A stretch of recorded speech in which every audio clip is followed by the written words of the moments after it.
Bonsoir à tous, ravi de vous retrouver sur Monaco Info pour une nouvelle édition. Nous sommes aujourd'hui le jeudi 13 mai, le fameux jeudi de l'Ascension. Nous reviendrons avec l'abbé Christian Venard sur la signification de cette fête et la symbolique. Premiers examens pour les élèves de la Principauté. Nous avons assisté aux épreuves écrites du concours de langue monégasque.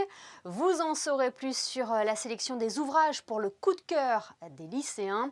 Et puis nous parlerons ballon ovale, comment l'AS Monaco Rugby a poursuivi ses activités cette année et quelles sont ses ambitions pour la saison prochaine. Le manager du club, Vincent Romulus, nous dira tout. Mais avant cela, je vous le disais en titre, ce jeudi 13 mai, c'est le jeudi de l'Ascension. Accueillons notre premier invité pour aborder ensemble cette fête religieuse. Bonsoir Christian Venard. Bonsoir à vous. À quoi correspond l'Ascension à ne pas confondre avec l'Assomption, mon père Vous avez bien raison à ne pas confondre puisque l'Assomption de la Vierge Marie ne serait possible que s'il y a eu avant l'Ascension de Jésus, qui correspond 40 jours après la résurrection du Christ, au moment où Jésus remonte vers son Père, au moment où il remonte au ciel, après avoir eu cette période, j'allais dire, très intime avec ses disciples, avec les apôtres, avec la Vierge Marie, 40 jours pendant lesquels il a, d'une certaine manière, continué de les enseigner. Il leur a donné en quelque sorte un testament avant de disparaître, dit l'Évangile, à leurs yeux dans une nuée. Et à ce moment-là, un ange, lui, apparaît aux apôtres, à la Sainte Vierge, et leur dit Hommes de Galilée, que regardez-vous donc? Le Christ est remonté aux cieux, d'où il reviendra un jour de la même manière. » Alors ce n'est pas un hasard que cela tombe tous les ans un jeudi, comme on dit plus communément le jeudi de l'Ascension. En effet, puisque donc le décompte fait que c'est 40 jours, nous disent les évangiles, c'est après 40 jours que Jésus remonte au ciel, et cela précède de quelques jours, d'une dizaine de jours, la Pentecôte, 50 jours, qui elle est en même temps aussi une fête qui était célébrée dans la tradition juive. Ce chiffre de 40 revient souvent dans la Bible, mon père, pourquoi ? On le retrouve souvent parce qu'en effet, quand Jésus part au désert, les évangiles nous disent qu'il part 40 jours au désert. Les Hébreux ont passé 40 ans dans le désert avant d'arriver dans la terre promise. On peut trouver beaucoup de signification à ces chiffres, mais à chaque fois, ce qui est dit d'une certaine manière, c'est une totalité, une globalité. Voilà, c'est un espace de temps qui est conçu comme tel, comme un temps de préparation. Et par exemple, dans l'Ascension, bien, c'est un temps de préparation où Jésus, après sa résurrection, prend comme je vous le disais, ce moment un peu d'intimité avec ses disciples pour un peu pour parfaire leur connaissance du mystère que lui-même représente à leurs yeux. Un homme qu'ils connaissaient, qu'ils avaient côtoyé pour la Sainte Vierge depuis sa naissance, pour la plupart des disciples pendant les 3 ans de la vie publique de Jésus. Cet homme-là, ils l'ont vu un certain vendredi, une veille de Shabbat, ils l'ont vu mort sur une croix, et cet homme-là, il le redécouvre vivant. Vous pensez bien qu'il fallait bien 40 jours pour que Jésus puisse un peu leur expliquer, leur donner tous les éléments qui leur permettraient à leur tour de devenir des témoins de cet événement extraordinaire. La mort a été vaincue en Jésus. Un mot sur les messes, est-ce qu'elles se déroulent toujours avec un protocole sanitaire strict ? Oui, pour l'instant, nous suivons les recommandations, bien entendu, du gouvernement princier. Donc, les protocoles sanitaires qui sont en vigueur maintenant depuis de nombreux mois sont toujours respectés. Et nous sommes en train de travailler justement avec le gouvernement pour pouvoir préparer tranquillement, avec le respect des règles sanitaires, la fête Dieu qui arrivera bientôt au mois de juin, et avec cette fête Dieu, avec cette particularité chez nous à Monaco, d'être fêtée le jeudi et avec la fameuse procession sur le rocher. Donc tout ça est à l'étude, mais toujours bien sûr dans le respect des protocoles sanitaires qui permettent à notre principauté d'ailleurs d'avoir un mode de vie qui reste humain et plus facile que dans bien d'autres pays. Eh bien, merci beaucoup, Christian Venard, d'avoir été avec nous aujourd'hui et de nous avoir un peu plus éclairé sur cette fête de l'Ascension. Merci à vous.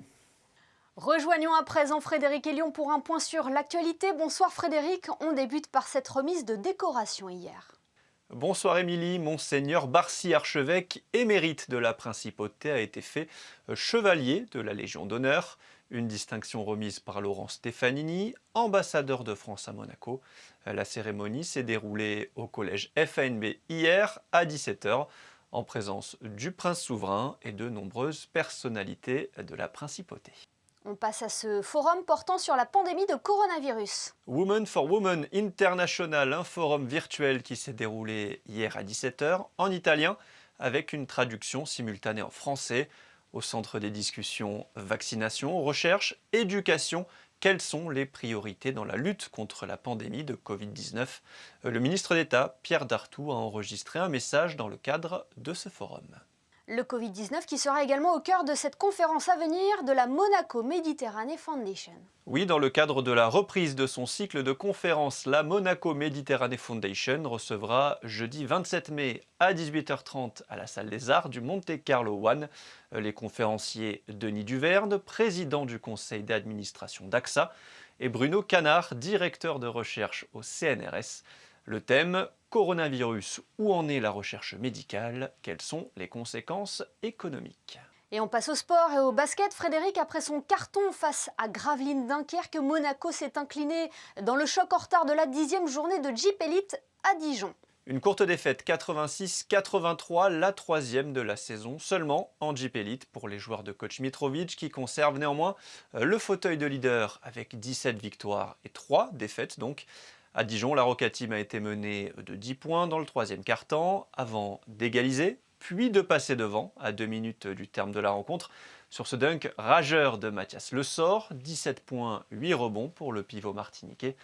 Mais David Holston plante un gros shoot clutch à 3 points pour redonner l'avantage aux Dijonnais. Malgré les 26 points de Rob Gray, la Roca Team s'incline 86-83. Place désormais un autre choc samedi à 14h sur le parquet de l'Asvel. Merci Frédéric. Il est l'heure déjà des premiers examens pour les élèves de la Principauté. Les épreuves écrites du concours de langue monégasque ont débuté cette semaine dans les différents établissements scolaires de Monaco. Vanessa Dessy est allée à la rencontre des élèves de 4e et de 3e. Voyez son reportage sur des images de Serge Prémont. 40 ans que le concours de langue monégasque a été créé à l'initiative du prince Régnier III. Ce dialecte ligure parlé historiquement en principauté est moins pratiqué de nos jours, mais continue de transmettre un héritage aux tout-petits, surtout depuis son introduction dans les écoles. Et la mairie, bien entendu, est très attachée à ce concours qui a été créé il y a 40 ans. C'est pas quelque chose d'éphémère, c'est quelque chose de très important. Cette importance, elle est aussi, je dirais, grâce aux élèves. Et c'est eux que je suis venu féliciter aujourd'hui d'avoir tenu bon, malgré quelques difficultés. Et féliciter aussi les 7 professeurs de langue monégasque, parce que grâce au concours de l'éducation nationale et du Comité national des traditions, la mairie peut être fière de renouveler chaque année cette belle épreuve qui nous tient vraiment à cœur, parce que ce sont nos racines.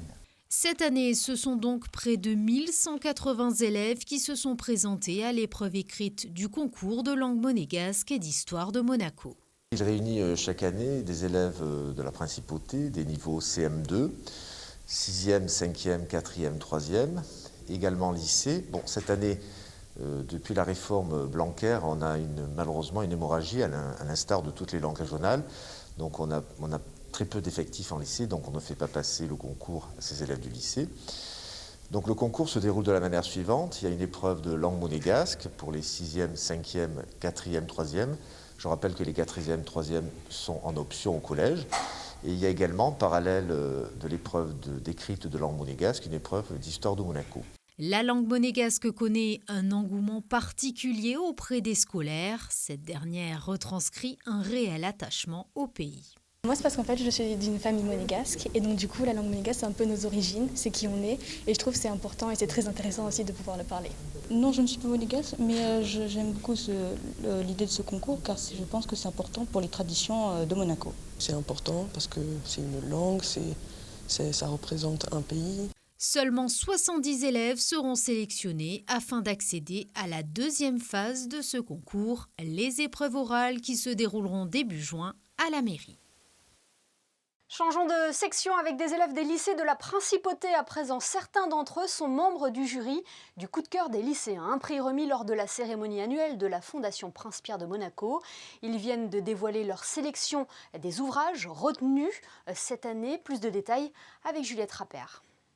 Critique littéraire le temps d'une année, 3 classes de première des lycées de Monaco ont lu des premiers romans reçus en début de cette édition.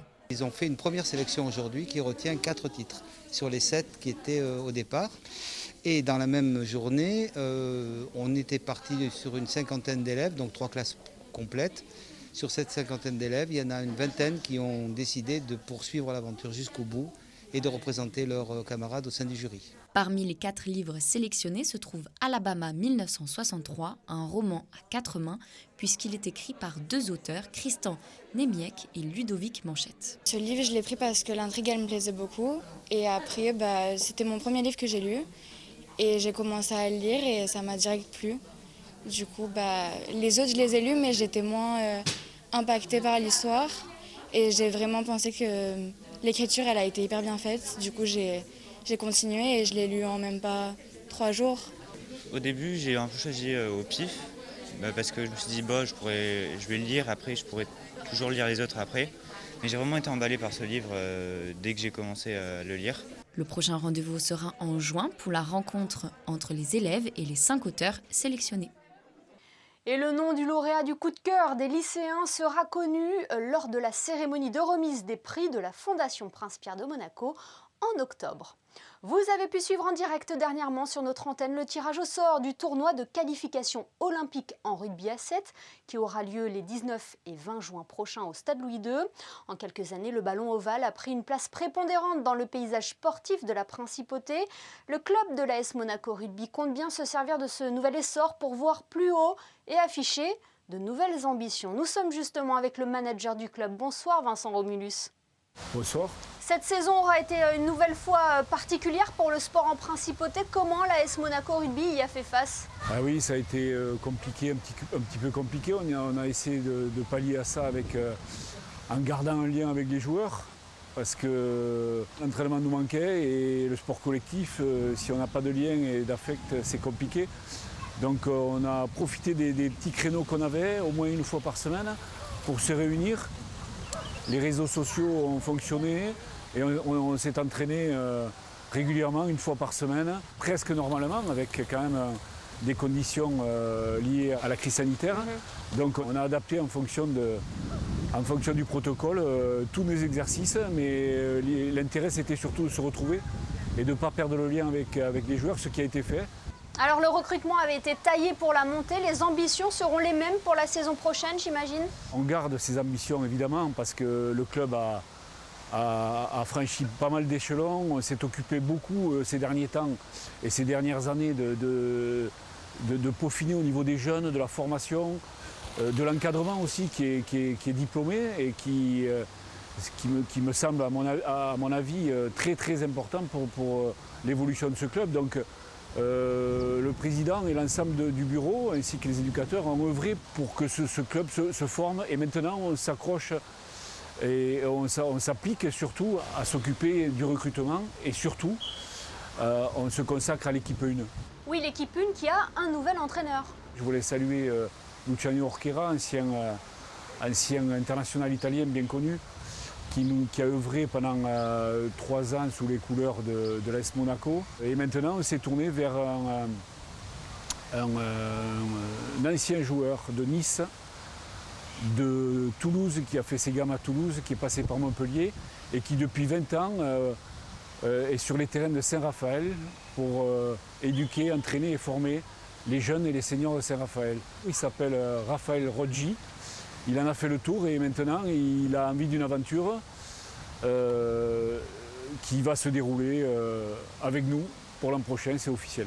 Et on n'en oublie pas pour autant les filles, c'est la volonté du club aussi de développer une section féminine. En 2018, s'est créé le groupe filles par l'intermédiaire de Fabien Camin. Et j'ai assisté au premier entraînement puisque j'étais encore entraîneur en rugby à 7. Et j'ai voulu lui donner un coup de main parce que j'ai trouvé que la tâche était rude. Et à ce jour, il a actuellement une trentaine de filles engagé dans un championnat régional, donc que dire de mieux et le féliciter en tout cas. Et pour attirer le maximum de licenciés et eux, vous organisez une journée de détection samedi au Devins, c'est ça? Exactement, détection qui concerne les catégories de 12 à 18 ans. Ça peut être une découverte du rugby pour certains, c'est-à-dire les nouveaux. On fait aussi une détection technique de nos enfants à nous. Et tous les enfants qui veulent venir de la région peuvent s'intégrer aux nôtres. La journée ne concerne pas essentiellement que les jeunes, mais les parents aussi. C'est-à-dire que je lance un appel à tous les parents qui veulent bénévoles, qui veulent participer à la vie du club, ainsi que devenir peut-être éducateurs, où ils le sont déjà, de nous rejoindre samedi à partir de 9h30 sur notre stade. L'appel est lancé. Vincent Romulus, on a l'impression que le rugby est en plein essor depuis plusieurs années en principauté. C'est un constat que vous partagez avec moi? On a plusieurs entités, donc pour parler de notre club avec 350 licenciés maintenant, les féminines, on a parlé l'école de rugby avec 120 enfants, donc ça c'est notre club, mais le rugby concerne aussi le rugby à 7, d'où l'équipe fondée par M. Emmanuel Falco et managée par M. Michalak. Nous travaillons évidemment en lien avec eux, ainsi qu'avec la Fédération monégasque de rugby, qui a encore d'autres missions, elle, qui dirige 2 équipes à 7, moins de 18 et seniors dans un championnat européen, et qui va organiser, avec le soutien du club, la qualification pour les Jeux Olympiques de Tokyo le 17 juin au Louis II. Merci beaucoup Vincent Romulus d'avoir été avec nous ce soir. Merci à vous. Coup de projecteur à présent sur ce nouveau logiciel, il s'appelle D-World. Il a été imaginé par des diplômés de l'Université internationale de Monaco. Il utilise une technologie devenue de plus en plus présente dans notre quotidien, le numérique. Le reportage d'Alexandra Pani. Se promener dans le Monaco de 2030, une ville encore plus verte et plus connectée que jamais, c'est ce que propose D-World grâce à la technologie de la réalité virtuelle.